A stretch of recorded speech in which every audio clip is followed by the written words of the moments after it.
La Escuela de Reiki Joan Piquer patrocina Sapiens. Salutacions, saludos, benvinguts, bienvenidos al Sapiens. Les habla su amigo Ferran Prat.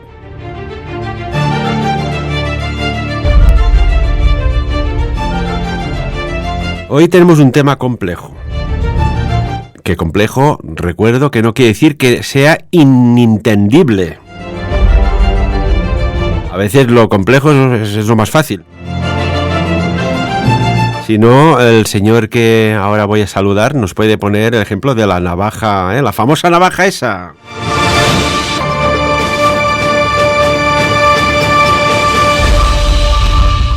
Y saludamos a Xavi Cerro. Xavi, químico, informático, analista, hombre de Sapiens. ¿Cómo estás? Buenos días. Muy buenos días a todos. Intentando ser ininteligible. Venga, va, cuéntanos la famosa navaja de Ockham. No, la famosa navaja de Ockham dice que básicamente entre dos opciones o explicaciones para un mismo evento, normalmente la que es la más sencilla es la más probable. Básicamente viene a decirte eso, que muchas veces no hay que buscar una explicación demasiado rocambolesca o trabajada para las cosas que nos ocurren en la vida, ¿no? Es decir, a veces los humanos tendemos a buscar explicaciones muy enrevesadas para cosas que son extremadamente muy simples, ¿no? Y el panorama mundial no deja de ser el patio de colegio de unos señores extremadamente poderosos, digo señores barra grupos de poder barra quien sea, ¿vale? Lo que queráis poner en esa casilla. Y al final todo se trata de lo mismo, ¿no? Lo que viene siendo la historia de la humanidad los últimos 5.000 años, ¿no? Acaparar poder, acaparar control, acaparar y poder determinar el transcurso de la historia de la sociedad, ¿no? La historia está salpicada de personajes que con sus acciones, grandes generales, grandes emperadores, grandes conquistadores, cambiaron la historia de la humanidad de una forma irreversible, ¿no? Con sus actos. Eso, bueno, cada vez menos, porque en la antigüedad pues sí que había una única manera de resolver las cosas, que era tortas, y ahora pues tenemos otras maneras mucho más sofisticadas como para continuar esas guerras. Sin embargo, el conflicto acompaña a la humanidad desde el principio de los tiempos, es decir, el conflicto, el de esa piedra es mía o esa mujer es mía, o cuando las mujeres, hoy en sitios que todavía están muy cosificadas, o ese melón es mío, o ese alce lo he cazado yo, ¿vale? Siempre ha habido conflicto. El conflicto forma parte del ser humano, igual que forma parte pues la envidia, el amor, el odio, el cariño y todas esas cualidades tan divertidas que tenemos y tan contradictorias, ¿no? Entonces el conflicto es como un deporte ya, es decir, no sabemos convivir sin envidiar, sin querer lo del otro, sin buscar agravios donde no los hay, etcétera, etcétera. No estamos preparados como especie para ser una especie como las hormigas, ¿no? Con un propósito unido, todas trabajando por un bien común. No, nosotros somos seres muy individuales, ¿vale? Y ni siquiera respetamos la pertenencia al clan. Es decir, los monos se pelean entre ellos, pero no dentro del mismo grupo familiar. Dentro del grupo familiar hay alguna rencilla por a ver quién es el que parte el bacalao, pero poco más. Sin embargo, nosotros somos capaces de despellejar a nuestra madre y venderla a cambio de lo que haga falta, ¿no? Por eso somos más evolucionados, ¿no? Entonces, en esa situación de conflicto y esas formas de conflicto nuevas, hoy yo vengo a explicaros un poquito pues lo que me gusta a mí, ¿no? ¿Cómo está el patio? ¿Qué se cuece por ahí, no? ¿Y cómo crees que está el patio? ¿Qué dices tú? El patio te refieres a la situación planetaria, ¿no? Geopolítico-económica. Sí, ¿va todo? Una manera muy coloquial de hablar de cómo está toda esta situación, como tú vienes enumerado, sociopolítico, económico, social, y podríamos poner guión militar, guión religiosa, guión y tantos guiones como queráis, ¿vale? Bueno, me imagino, por ejemplo, a la señora Lagarde o la Úrsula von der Leyen o un presidente de un gobierno. Bueno, les voy a explicar cómo está el patio, ¿no? Amigos y amigas, venga, va. Sí, bueno, yo creo que es una forma que todos nuestros oyentes ya entienden de qué vamos a hablar, ¿no?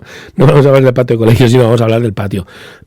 ¿De qué parte del patio vamos a hablar? Porque el patio tiene muchas paredes, muchos colores, pintadas de diferentes maneras. Vamos a hablar de la guerra esa permanente, de la guerra que nunca ha cesado, de la guerra que ha desencadenado las guerras, porque recordad que una guerra, esa palabra que recordar, me encanta esa escena en la que Lilu, en el quinto elemento, el personaje interpretado por Milla Jovovich, va buscando todas las palabras del diccionario de la humanidad para asimilarlas, hasta que llega la W, que es casi al final en inglés, ¿vale? Que es war, y entonces obviamente se pone a llorar y le entra un bajón de decir, madre mía, esta gente no se merece ni el agua que respira.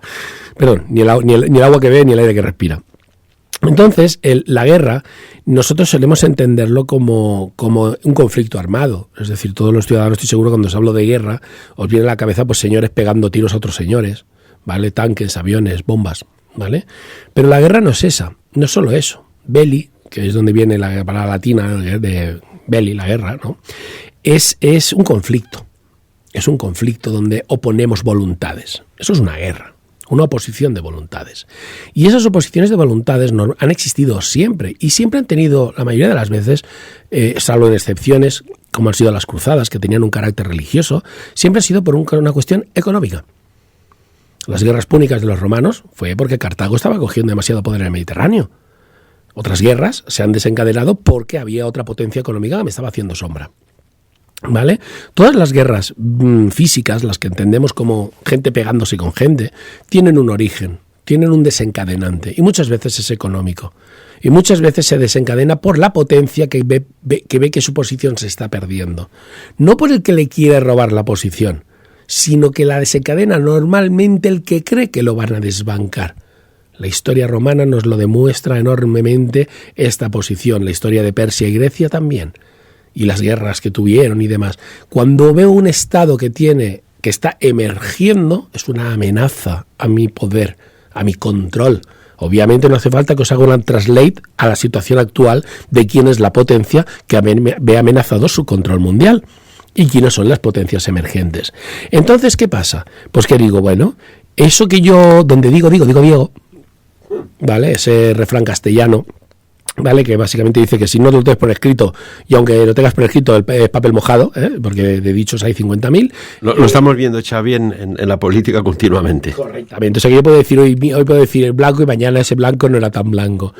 Vamos a reventarnos hace solo 20 o 30 años. Venga, va, todavía cuando había 40, al final de los 80, 90, cuando había todavía Guerra Fría, ¿vale? Cuando había dos modelos socioeconómicos, como era el comunismo y como era el capitalismo, donde se defendían dos formas de vivir y que supuestamente una era mejor que la otra y que una era coartadora de las libertades, fijaros la palabra que acabo de decir, y eso se le atribuía al comunismo, ¿vale? Que era alienador del individualismo y se le decía que obviamente eso no tenía ningún futuro. Y de hecho se estuvo luchando y boicoteando a la URSS, la actual Rusia, ¿vale? Con esa guerra fría, esa amenaza nuclear, porque el sistema político que habían elegido en su país no querían que se propagara, por así decirlo, por el resto del mundo.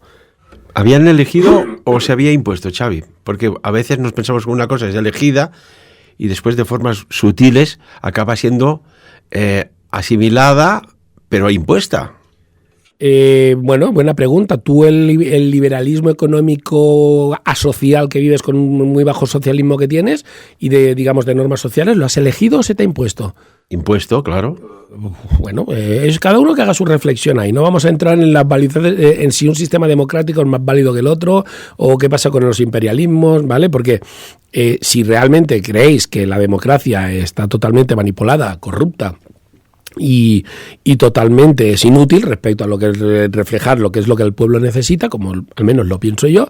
A mí me da igual que me pongan un dictador de turno como el que gobierna en Rusia o que me pongan uno que supuestamente elegido para que haga lo más de lo mismo. Es decir, en uno me venden la ilusión y me la creo y en la otra ya soy consciente de que eso no existe. Bueno, sin entrar en estos temas ya políticos... Bueno, esto estaríamos hablando de neuropolítica, ¿no? A veces que dicen, oiga, ¿esto sucede porque sí o es que sea articulado perfectamente? Evidentemente siempre detrás hay mucho dinero para que un perfil determinado con unas siglas de un partido político gobierne ese país, porque a una extraña élite en la sombra le interesa que haya aquel perfil en concreto. Hombre, obviamente fue una lucha contra el comunismo. De hecho, no acabó solo con la Guerra Fría. Es decir, la Guerra de Vietnam, que todos la habéis visto, reflejada de mejor manera, cierto, en el cine, era una lucha contra los comunistas, ¿vale? Es decir, la lucha contra el comunismo, Occidente, entre ellos Europa, lo ha tenido como baluarte. Recordad que el señor del bigote, ese tío que correteaba por ahí con las esvásticas, ya tenía muy claro, ¿vale? Cuando acabó con los señores de la Estrella de David o cuando se dedicó a hacer limpieza, que lo siguiente eran los bolcheviques. Y por eso atacó Rusia. Porque el peor cáncer que le veía para Europa ese señor era el comunismo. Bien, ese señor perdió la guerra, ese señor se suicidó o lo mataron, todo su estado mayor fue juzgado, pero la idea de luchar contra el comunismo en Europa no pereció con él. Porque cuando llegaron los aliados y ganamos la guerra, Alemania quedó partida en dos. No eran amigos, los que nos ayudaron, bueno, los que ganaron la guerra, fueron los primeros en entrar en Berlín, ¿vale? No eran amigos, fueron aliados de conveniencia, pero eran también enemigos. Fue una cuestión de aquellas de el enemigo de mi enemigo es mi amigo. Pero Rusia, el bloque comunista y Occidente, liderado por Estados Unidos, ya eran enemigos. Bueno, esto se vio en Afganistán, Xavi. En Afganistán se vio perfectamente, ¿no? Cómo se daba soporte a unas milicias que, bueno, eran el enemigo de su enemigo, ¿no? Una cosa, mencionabas la guerra de Vietnam. Fíjate, esta guerra, a lo tonto, duró casi 20 años. 19 años, 5 meses y 29 días. ¿Tú crees que el conflicto que parece que se está enquistando en Ucrania puede llegar a ser una guerra así de larga duración? ¿Qué análisis haces? No lo creo, porque allí había un fundamento ideológico muy grande donde se estaba defendiendo un modelo de vida, ¿vale? Y aquí se están defendiendo teóricamente unas supuestas libertades que no lo son tanto, ¿vale? Acabando el argumento que os decía, esta introducción tan larga que os he hecho de los motivos de las guerras, creo que si leéis historia pues todos llegaréis más o menos a conclusiones parecidas o similares, seguro que discrepáis en algunas cosas de las que he dicho, pero lo que sí que está claro es que el conflicto siempre ha existido y el motivo económico siempre ha sido un gran motor, ¿vale? Lo que es curioso es de que hace 30 años, los años 70, 80, ¿vale? O hace 40, en la Guerra Fría se defendía un modelo de libre mercado, un modelo liberal, donde todo el mundo podía compartir con todo en igualdad de condiciones, donde, digamos, era el mundo, el sueño americano, la gran panacea, ¿no? De que si lo hacías bien, no hay quien te pare. Y ahora, 40 años después, una vez ya destruido el comunismo, bueno, obviamente ya ha sido destruido, la desintegración de la URSS, desintegración del Pacto de Varsovia, desintegración de los países que tengan políticas comunistas, porque ni siquiera en Rusia son comunistas ya. Vale, o sea, tienen herencia comunista, pero es que ni China nos ha demostrado que tenga un modelo económico comunista, ¿vale? Que los oligarcas del Partido Comunista lo quedan todos, sí, pero tienen de comunista lo que el señor Biden, nada. Aquí se trata de hacer pasta, no de repartirla, ¿vale? Está claro. Lo que pasa es que reparten entre menos que en Occidente, pero igual, porque en Occidente tenemos la riqueza está en manos del 2% de la población. Allí en los países comunistas que está en manos del 1%, pues tampoco andan tan lejos, ¿vale? Tampoco andan tan lejos. Entonces, ¿qué pasa? Que la guerra no ha parado, pero la guerra tiene siempre inconvenientes. Históricamente, en la guerra ha habido siempre países o facciones que tenían una ventaja tecnológica, ¿vale? ¿Recordáis lo del fuego griego? El fuego griego, Caray, el Arquímedes, este genio que desarrolló cosas algo increíbles, ¿no? No se ha conseguido replicar la fórmula del fuego griego. A día de hoy no se sabe cómo leches podía hacer el tío un lanzallamas con un alcance de más de 30 metros, como se relata en los textos antiguos, de un líquido inflamable que es capaz de arder sobre el agua y sobre lo que lo eches. ¿Vale? Es decir, era una fórmula magistral que todavía no se ha podido reproducir, ojo, con los elementos de la época. Obviamente tenemos compuestos muchísimo más eficientes que el fuego griego, pero es que ellos no lo tenían, esos compuestos. Entonces, con lo que él tenía a mano, no se sabe cómo lo hacían. Pero el caso es que, claro, ese arma, incluso hay relatos donde utilizaba unas grandes lentes para que cuando les atacaban, si hacía sol, concentraba, como hemos hecho a veces todos con las hormigas, ¿no? Y la lupa de putearlas un poquillo intentando quemarlas. Bueno, pues quemaba las... ¿Eso has hecho, Xavi, con las hormigas? Bueno, sí, cuando era pequeño pruebas cosas, decir, oye, las hormigas no, pero papel sí, a ver si ardía. ¿Vale? Y un coche de estos de juguete, a ver qué le pasaba también con un impacto de la lupa, siempre al rayo láser también. Y sí, lo perfecto. ¿Qué quemabas los soldaditos también con el mechero? ¿Cómo se fundía? Ese mi hermano sí. Si miraba accidentes en que pegaba fuego los soldaditos de plástico. Entonces, utilizaba lentes para quemar las velas de los barcos. Estamos hablando en los primeros 5 siglos de historia, ¿no? ¿Por qué os menciono esto? Bien, ¿qué va a conducir la guerra? Ahora hablamos de lo que nos importa a nosotros, que llevo mucho rato explicando trasfondo, y os explico en qué nos afecta eso. ¿Os imagináis que la radio y la televisión hubieran llegado a Europa, al resto de Europa, quiero decir? ¿Vale? Imaginaos que los alemanes, en vez de decidirse por invadir aquí y allá, pim pam, tirim, pum pum, sabemos que tenían unos científicos geniales, ¿vale? Deciden no compartir esa tecnología. Y ellos tienen radio y televisión y nosotros la tenemos 20 o 30 años después.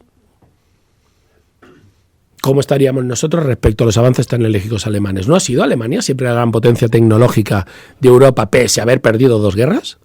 Bueno, yo recuerdo que a la época había gente que iba Alemania a comprarse los televisores a color, principios de los 70, porque prácticamente solo estaban en Alemania televisores a color. Era algo, bueno, un bombazo, ¿no? A nivel tecnológico. ¿Y si Alemania hubiese prohibido vendérselo a los extranjeros? ¿Y si la tecnología que yo produzco en un país me digo, no, me la quedo yo? Yo no comparto con nadie. Lo que yo desarrollo para mí. Esta actitud, obviamente, ¿qué te decir? Qué chungo, ¿no? Cómo te lo quedas todo, ¿no? Primero que atenta un poco sobre ese espíritu que nos gustaría a todos de la colaboración mundial, porque quien dice avances tecnológicos dice avances médicos.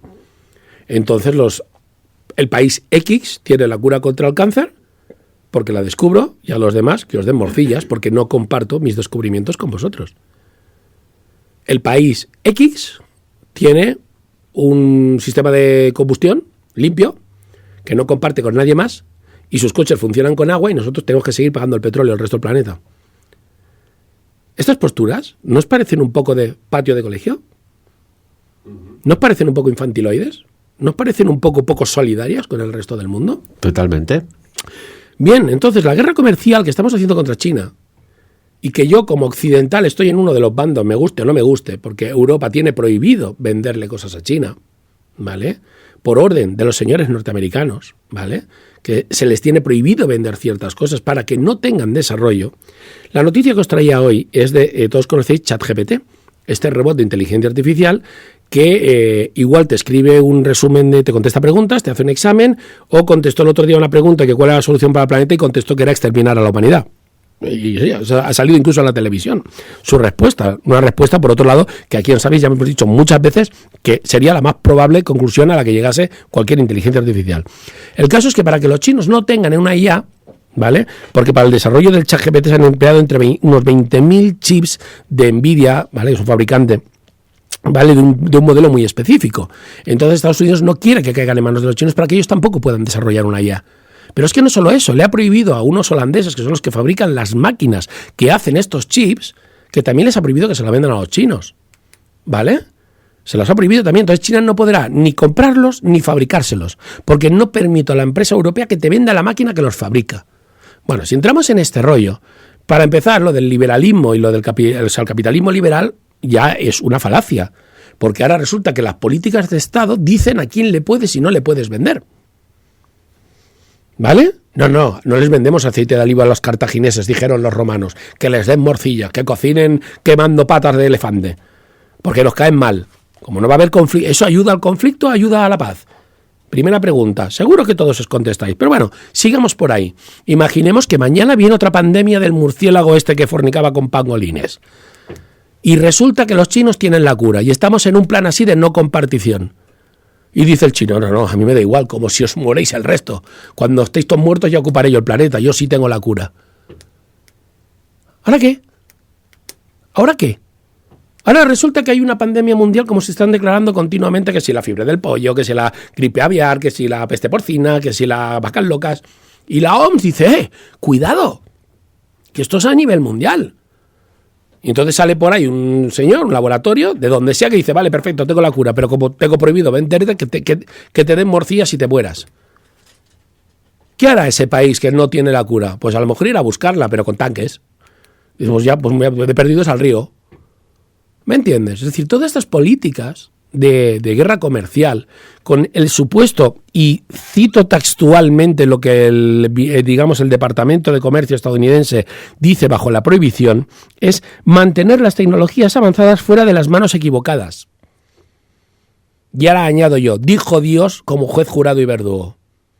¿Vale? Vaya, dijo Dios como juez, jurado y verdugo. Sí, ¿quiénes son los estadounidenses para juzgar cuáles son las manos equivocadas? Y lo dice precisamente el país con el ejército más grande, que está metido en más conflictos a lo largo del globo y que no ha parado de estar en guerra desde que se formó como nación. ¿Y él decide quiénes son las manos equivocadas? Hombre, dársela a Gandhi, que era un premio Nobel de la Paz, pero que el más guerrero y el más petardo de todo el barrio, que le hace bullying a todo Dios, diga, no se reparten aquí armas porque pueden caer en manos equivocadas, sí, en las que te quieren destronar, que estamos hartos de ti. Este es realmente cómo está el patio hoy, ¿vale? Pero la cuestión, lo que se avecina, a lo que nos exponemos, ¿vale? Recordad que hay elecciones dentro de poco y demás, ¿vale? No estaría de más que algunos países empezaran a plantearse salirse de la OTAN, ir por libre, decidir lo que le interesa sin que te lo impongan. Bueno, ¿es una utopía? Sí, no. Tú has dicho hace un rato que era mejor un gobierno impuesto o un gobierno de elección. Si realmente todos aquellos que creéis en la democracia funciona, ¿por qué no se puede salir un país de la OTAN o de la Unión Europea y decir, no, yo voy por libre? Como Turquía, yo ya mira, no me interesa, yo voy a mi rollo, ¿vale? Yo no me metáis en vuestras movidas, no quiero elegir bando, porque si elijo bando, el que va a salir perdiendo ahora mismo es China, porque no tiene el músculo económico ni las capacidades tecnológicas que tiene Occidente, por supuesto que sí, pero ¿cuánto va a durar eso? ¿Cuánto tardará China, que ya lo he dicho muchas veces, tiene China ella sola tantos ingenieros de alto nivel como el resto de Occidente juntos? Bueno, ya lo dijo Napoleón, ¿no? Dejad que el gigante duerma, que cuando despierta será imparable. Entonces, cuando China empiece a investigar, y no porque tenga lo mismo que nosotros mejor, porque puede dedicarse a investigar otras cosas, porque no nos da para investigarlo todo en todas partes, no vamos a poder beneficiarnos al resto del mundo de sus avances, porque como les estamos no queriendo vender, tampoco nos querrán vender a nosotros. Lo que sí que es cierto, y esta es la realidad, porque es lo que estamos viviendo hoy día, es de que los precios están disparados, de que supermercados como el Carrefour ya le ha propuesto al gobierno francés 200 artículos a menos de 2 euros para que la gente pueda comer, porque ya ni comer se puede, ¿de acuerdo? Que se nos justifica con el tema de la guerra de Ucrania y otras cuestiones como el conflicto del espionaje chino y cosas por el estilo. Pero la realidad es que las empresas tecnológicas y la inversión en desarrollo, por lo tanto, porque pensad que en este mundo solo hay desarrollo tecnológico por 2 motivos. Uno, las guerras, que han sido un motor de impulso de tecnológico bestiales. Podéis ir a internet y buscar avances tecnológicos resultantes de la Segunda Guerra Mundial. Lo alucináis, ¿vale? Hombre, los primeros tanques que se movían en la Primera Guerra Mundial, nada que ver con los de la Segunda, y a nivel de equipamiento, aviación y todo. O sea, fue la guerra lo que hizo el salto, ¿no? Sí, bueno, te digo más. El nylon, el velcro, todas esas cosas se inventaron para la guerra. Ahora te voy a decir una cosa que a lo mejor te gusta y seguramente ya sabes. ¿Tú sabes dónde viene la palabra nylon? Bueno, había un momento a nivel comercial, como siempre, que Japón era el número 1 mundial en el mundo de la seda. Y la seda estaba en todos los países. Y entonces los americanos tenían que hundir el mercado de la seda y crearon el nylon. ¿Qué te parece? Pero, ¿sabes qué quiere decir nylon? Realmente, Xavi y amigos y amigas, podéis escribirlo en un papel y hacer el desglose. Nylon significa Now You Look Old Nippon. Ahora verás tu viejo japonés.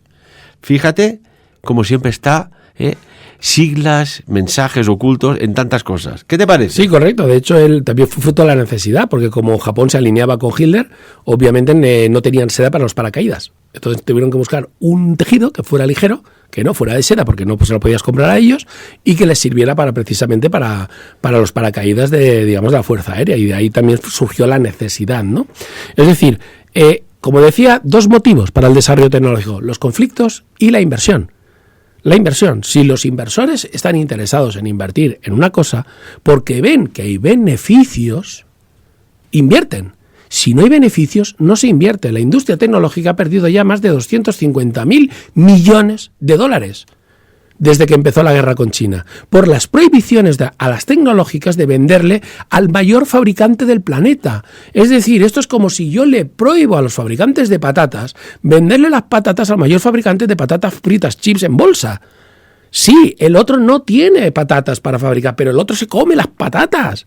Entonces, todos los fabricantes de óbleas, que son las bases donde se ponen los circuitos integrados, de chips y demás, al no poder venderle a su mayor comprador, que era China, toda la economía está en recesión, toda la tecnología, y como las tecnológicas tienen pérdidas por las prohibiciones, la gente no invierte en ellas. Y si la gente empieza a no encontrar atractivo el mercado de las tecnológicas y del desarrollo, preparados para quedaros con el mismo smartphone los próximos 10 años, porque no va a haber desarrollo tecnológico, porque no será rentable. Ese es el arma de doble filo que tiene hacerle la guerra a una potencia como China.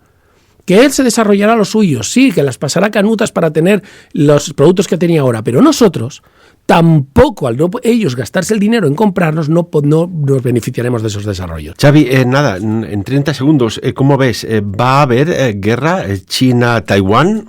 Puede que una anexión a la fuerza y una escalada en la tensión, pero no creo que eso desencadene en algo demasiado más allá, porque recordad que China es potencia nuclear también. Bueno, de hecho, Taiwán era de China. Cuando hubo la revolución de Mao, el gobierno se refugió, iban retrocediendo a Taiwán y allí pues ya acabó, ¿no?, la revolución. O sea, de alguna manera están pidiendo lo que es suyo, ¿o no? Vamos a ver qué pasa, a ver lo que deciden los señores que tienen los mandos. ¿Los mandos nucleares? Sí, no, los mandos, los que supuestamente nos representan y nos preguntan a nosotros qué queremos hacer. Él lo decide. Xavi Cerro, como siempre, impresionante, profundo y complejo, pero no ininteligible. Eso, análisis. Correcto, Muchísimas gracias. Eso espero. Un abrazo para todos, compañeros. Bueno, ya os lanzo que hemos podido convencer al gran Xavi Cerro, informático, químico, analista, predictor de futuros paralelos reales plausibles, de que será también uno de los ponentes en el próximo Congreso Sapiens, que nos va a sorprender seguramente con una excelente conferencia, como ya lo hizo hace unos 6 o 7 años atrás. Xavi, repito, muchas gracias. Un placer, compañeros. Y de lo dicho aquí, pues bueno, como siempre, que cada uno saque sus propias conclusiones.